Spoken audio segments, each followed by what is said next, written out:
Sa buhay po natin, hindi natin maiwasan na tayo po ay malito o mawalan ng direksyon. Kung tayo ay aasa sa ating pong sarili, maliligaw po tayo. Maganda ang pangako na mababasa natin sa banal na kasulatan na nakasaad po dito sa Deuteronomio 31:8. Yan. Ang sabi po dito, ang Panginoon, siya ang mauuna sa iyo. Siya'y sa iyo, hindi kanya pababayaan ni iiwan man. Huwag kang matakot ni manglupaypay. Ipinangako po ng Diyos ang kanyang banal na pangunguna. Palagi ang presensya. Hindi siya nagkukulang sa kanya pong katapatan at lakas ng loob sa bawat panahon ng buhay. Ang mga pagbabago ay ilan sa pinakamahirap na sandali sa buhay. Mga bagong pananagutan, yan, mga tiyak na mga hindi tiyak na mga kahihinatnan sa buhay, yung pagkawala ng pamilyar na mga suporta na nararanasan po natin. Ang Israelita po ay nakatayo sa gilid ng lupang pangako. No? Wala na po si Moises nung mga panahon na yon. Pero malinaw na sinabi ng ating Panginoong Diyos, ang tagumpay ay hindi po nakasalalay kay Moises. Hindi rin po nakasalalay kay Joshua na siyang pumalit kay Moises. Hindi rin po sa mga Israelita, kundi ang tagumpay ay nakasalalay sa ating Panginoong Diyos. Ang sabi po sa isang aklat, Patriarchs and Prophets, page 481, ang Panginoon mismo ang gabay at lakas ng kanyang bayan. Napakaganda po, no? Kaya tayo po ay umasa sa ating Panginoon, hindi sa sarili po natin, kundi tayo ay patuloy mananalig sa ating Panginoon dahil siya ang nakakaalam ng ating pong kinabukasan. Siya po ang may hawak ng ating pong future at siya po ang patuloy na gumagabay sa bawat isa sa atin. Tingnan po muli natin yung ating pong teksto sa English, no? Deuteronomy 31:8. Ang sabi po dito, and the Lord, He is that doth go before thee. He will be with thee. He will not fail thee, neither forsake thee. Fear not, neither be dismayed. Ulitin po natin, no? Deuteronomy 31:8. And the Lord, He is that God that goeth before thee. He will be with thee.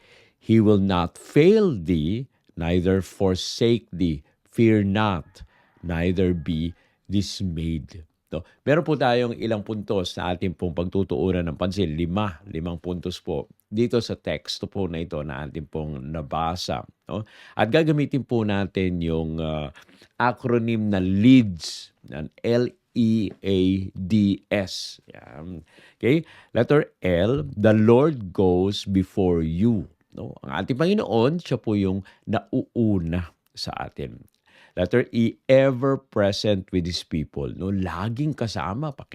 Tandaan po natin yan na laging kasama tayo ng ating Panginoon. Letter A, assurance that He will not fail. Yung puntos po dito na tiyak na hindi po siya magkukulang. And letter D, devoted care. He will not forsake. Tapat na pag-aaruga. Hindi po niya tayo iiwan. At ang pinakahuli, strength to face fear, no? Lakas ng loob para harapin ang takot, no? Atin pong pagtutuunan yung 5 puntos na po na ito na atin pong makapagbibigay ng kalakasan sa bawat isa sa atin. So yung unang puntos, sabi po dito, letter L, the Lord goes before you, no? Ang Panginoon ang nauuna sa iyo. Yung words po doon sa teksto natin, sinasabi na ganito. And the Lord, He is it that go before thee. No? Ang Panginoon, siya ang mauuna sa iyo. Hindi po lamang sumasa atin or sumasama sa atin ang ating Panginoong Diyos. Nauuna siya sa atin. Ang landas po na ating pong kinakatakutan minsan na dinadaanan po natin ay dinaanan na ng Diyos. No? Walang bagay na ikagugulat sa ating Panginoong Diyos. Alam niya po lahat. No? Ang sabi po sa Isaiah 45:2, I will go before thee. Ako'y mauuna sa iyo. Siguro napakaganda kung kayo ay alam niyo kung ano yung mangyayari, no? Minsan ako po ay nagda-drive, no, papuntang Baguio o saang mga lugar na kung pupunta kayo sa Baguio, halimbawa, diyan dadaan kayo sa Cannon Road o kaya sa Marcos Highway. O kaya kung kayo ay papunta ng Infanta Quezon, no, mayroong mga sigsag po diyan. Hindi kayo makauna usually doon sa, siyempre ito po yung rules po ito ng pagda-drive, no. Kapag curve, hindi nyo kita yung nauuna sa inyo, hindi kayo pwede mag-overtake, no. Lagi ko naiisip, napakaganda sana, no, kung kahit curve, kahit paliko-liko, ay alam mo kung merong sasakyan doon sa na papunta sa iyo or wala, no? Para kahit merong sasakyan na malaki o may truck sa harapan mo, ay pwede ka mag-overtake, no? Kaya lang siyempre hindi natin alam kung ano yung nasa harapan dahil hindi po natin kita, no? Hindi po natin alam dahil curve nga po 'yan. Pero ito ay sa ating Panginoon, nauuna po siya, no? Para siguro yang ganito, curve o zigzag, merong nagsasabi sa'yo, "O sige, clear, clear, clear, puwede ka mag-overtake." Ang ganda po siguro nun ano, hindi ka maaabala kahit maraming mga truck na mababagal, 'no. Ganyan po, ganyan ang isa sa mga maaari nating maisip kung papaano ang ating Panginoon ay nauuna sa atin.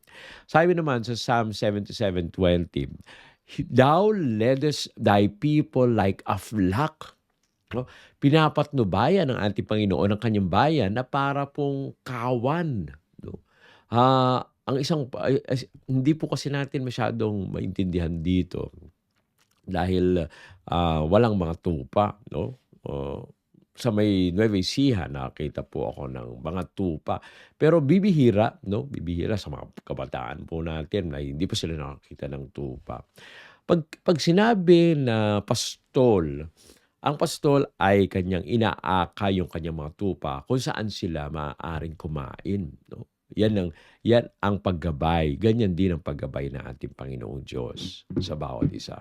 Ang sabi po sa Patriarchs and Prophets, God knows the way through the wilderness. Alam ng ating Panginoong Diyos ang daan sa gitna po ng ilang, no? Kaya nga hindi po dapat tayo matakot. Tayo po dapat ay magtiwala sa ating Panginoon. Kapag hindi po natin alam ang ating pong hinaharap, alalahanin po natin ito. Nandun ang ating Panginoong Diyos. Maglakad po tayo na merong pagtitiwala at hindi po natatakot. Ang pangalawang puntos po ay yung letter E, no? Ever present with His people, no? Napakaganda, palaging kasama ng kanyang bayan. Ang sabi po ko dun sa text ay, He will be with thee.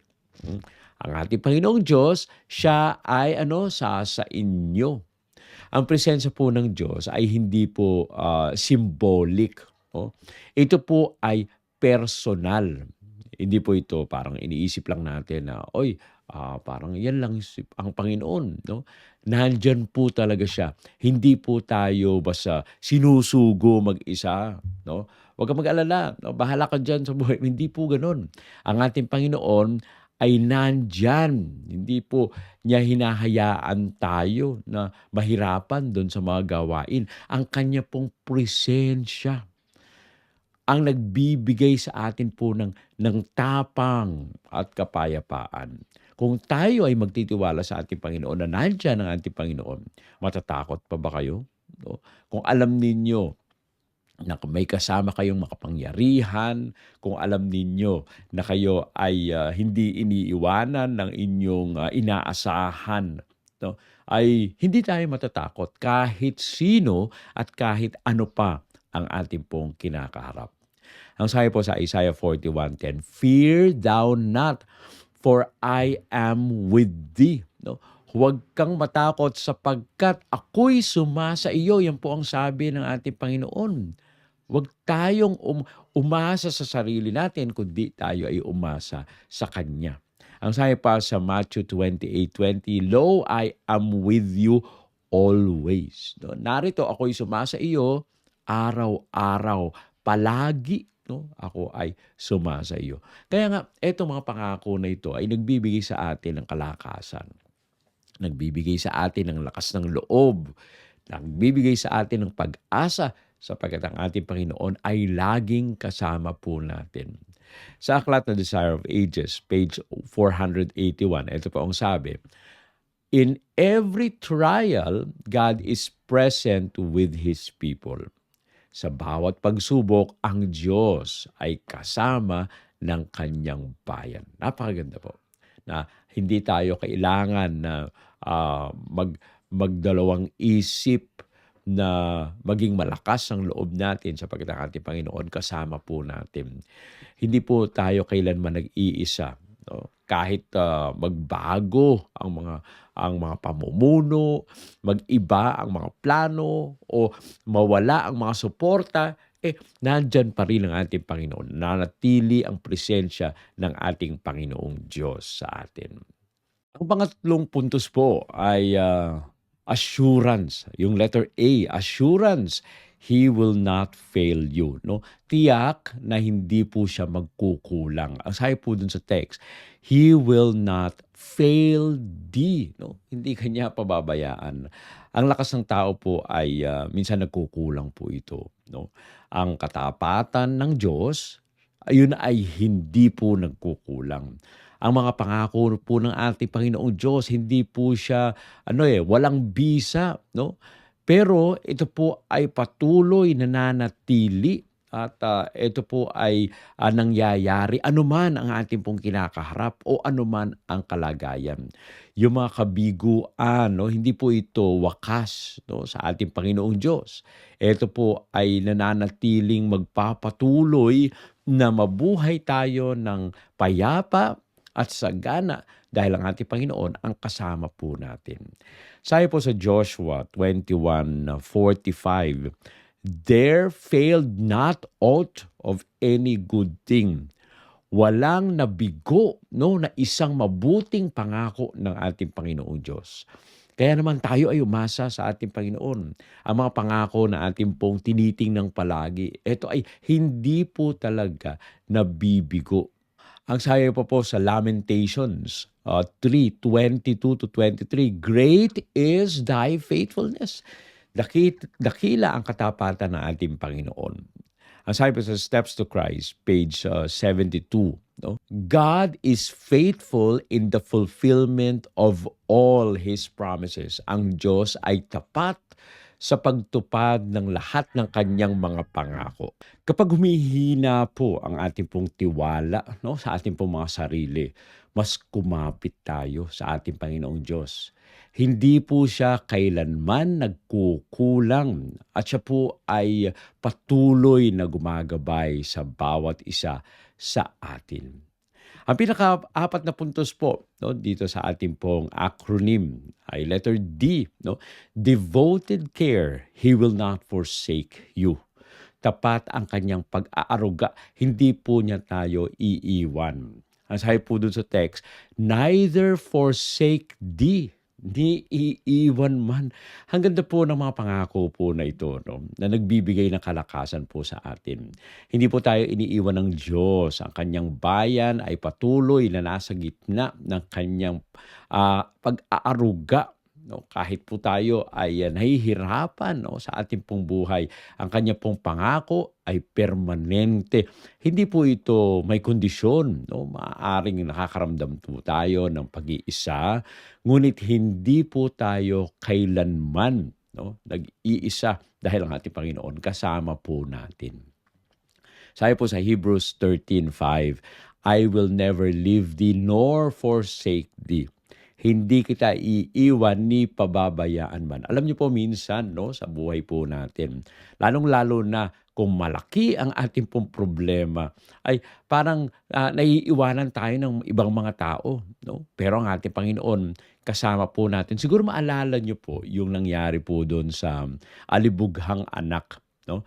Yung prodigal son.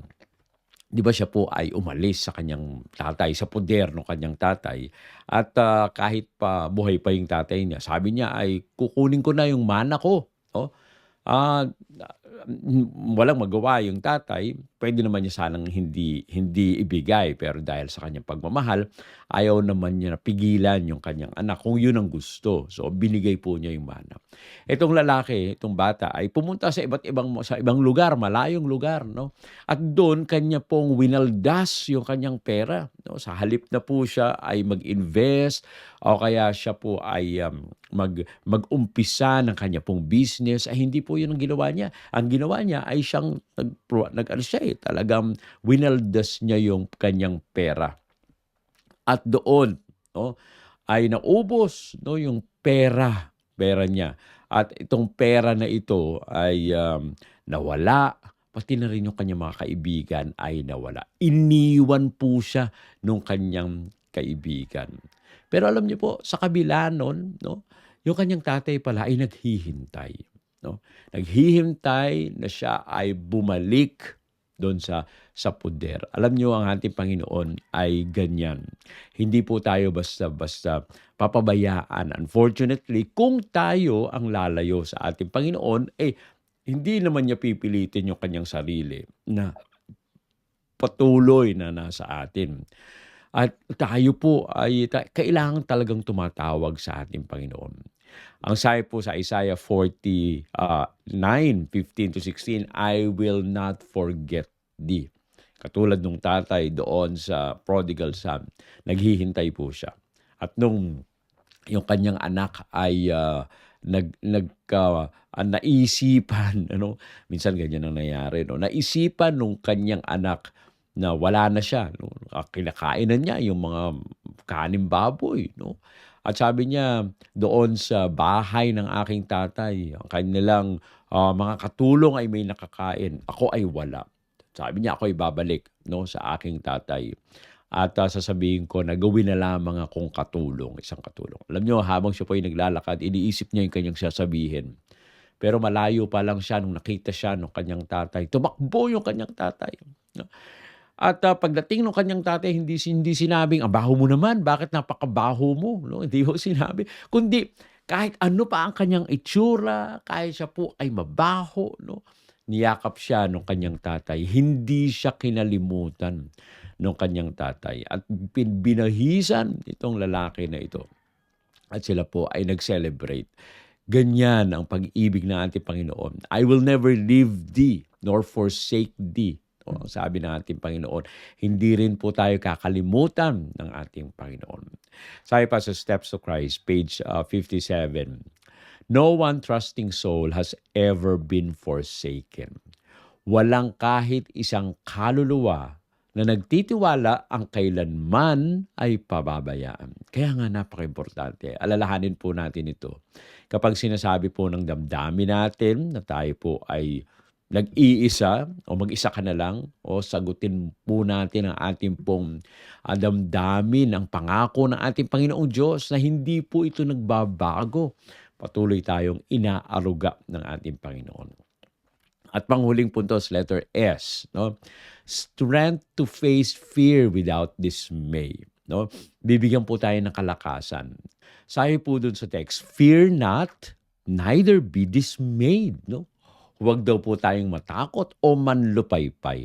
No, ito po ay inuutos sa atin ng ating Panginoon na magkaroon tayo ng tapang at katiyakan sa presensya ng ating Panginoong Diyos. Nawawala man yung kapangyarihan, no, natin o kalakasan po natin.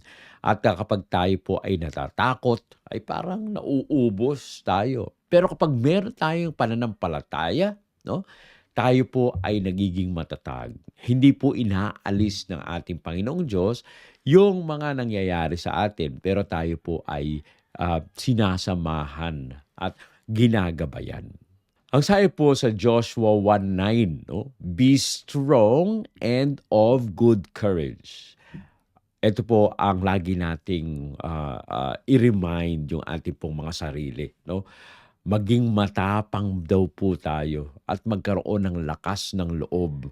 Pero lagi natin tandaan, hindi sa sarili po natin, kundi sa kapangyarihan ng ating Panginoon.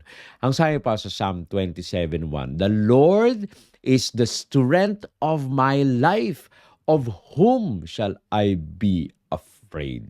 No? Nakakaranas po ba kayo ng takot sa buhay ninyo ngayon? Lagi natin tandaan.